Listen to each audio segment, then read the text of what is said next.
കോഴിക്കോട് മലാപ്പറമ്പിലെ ഫ്ളാറ്റിൽ നിന്ന് പെൺവാണിഭ സംഘത്തെ പിടിച്ച സംഭവത്തിൽ കൂടുതൽ വിവരങ്ങൾ പുറത്ത്. സംഘം സ്ത്രീകളെ എത്തിച്ചത് തിരുവനന്തപുരം, ചെന്നൈ, ബംഗളൂരു, കോയമ്പത്തൂർ എന്നിവിടങ്ങളിൽ നിന്നാണെന്നാണ് പോലീസിന് കിട്ടിയിരിക്കുന്ന വിവരം. ലക്ഷങ്ങളുടെ ഇടപാടാണ് മാസം തോറും ഇവിടെ നടന്നു വന്നിരുന്നത്. കേസിൽ 6 സ്ത്രീകൾ ഉൾപ്പെടെ 9 പേർ അറസ്റ്റിലായിരുന്നു. പെൺവാണിഭ സംഘത്തിന് പിന്നിൽ കൂടുതൽ പേർ ഉണ്ടെന്ന് പോലീസ് സംശയിക്കുന്നുണ്ട്. 1.25 ലക്ഷം രൂപയോളം വാടക കൊടുത്താണ് ഈ ഫ്ളാറ്റ് ഈ സംഘാംഗങ്ങൾ എടുത്തിരുന്നത്.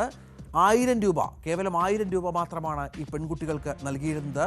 2500 മുതൽ 4000 രൂപ വരെ കസ്റ്റമേഴ്സിൽ നിന്ന് ഇവർ ഈടാക്കിയിരുന്നു എന്നും പോലീസ് മനസ്സിലാക്കിയിട്ടുണ്ട്.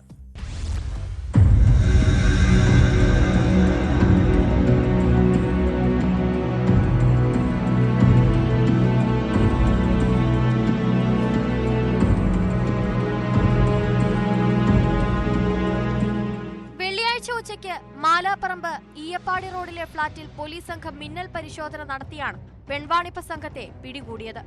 റിസപ്ഷനിലെത്തിയ പോലീസ് കൗണ്ടറിലിരുന്ന 3 പേരെ ചോദ്യം ചെയ്തെങ്കിലും വ്യക്തമായ വിവരം ലഭിച്ചില്ല. പിന്നീട് SI N ലീലയുടെ നേതൃത്വത്തിൽ പോലീസ് സംഘം ഫ്ളാറ്റിൽ കയറി മുറി തുറക്കുകയായിരുന്നു. ഇതിനിടെ ഒരാൾ ഓടിപ്പോയി. 6 സ്ത്രീകൾ ഉൾപ്പെടെ 9 പേരാണ് ഇവിടെ നിന്ന് അറസ്റ്റിലായത്. നടത്തിപ്പുകാരിയായ വയനാട് ഇരളം സ്വദേശി ബിന്ദു നേരത്തെയും അനാശാസ്യ കേന്ദ്രം നടത്തിയിരുന്നതായി പോലീസിന് വിവരം ലഭിച്ചിട്ടുണ്ട്. സംഘത്തിലുണ്ടായിരുന്ന ഇടുക്കി കട്ടപ്പന സ്വദേശി അഭിരാമി, പുറ്റേക്കാട്, കരുവൻതിരുത്തി ഉപേഷ് എന്നിവരെയും പിടികൂടി. പിടിയിലായവരിൽ 2 പേർ ഇടപാടുകാരാണ്. മുറിയിൽ നിന്ന് 16,200 രൂപയും പോലീസ് കണ്ടെടുത്തു.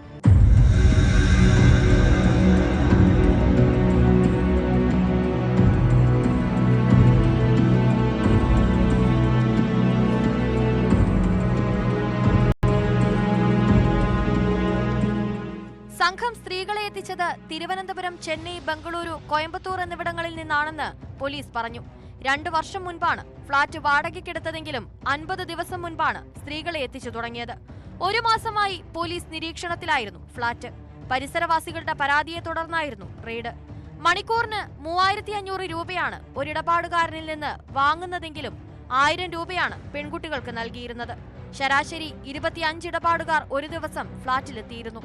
മറ്റു ജില്ലകളിൽ ഇവർക്ക് കേന്ദ്രങ്ങളുണ്ടോ എന്ന് പോലീസ് പരിശോധിച്ചു വരുന്നു.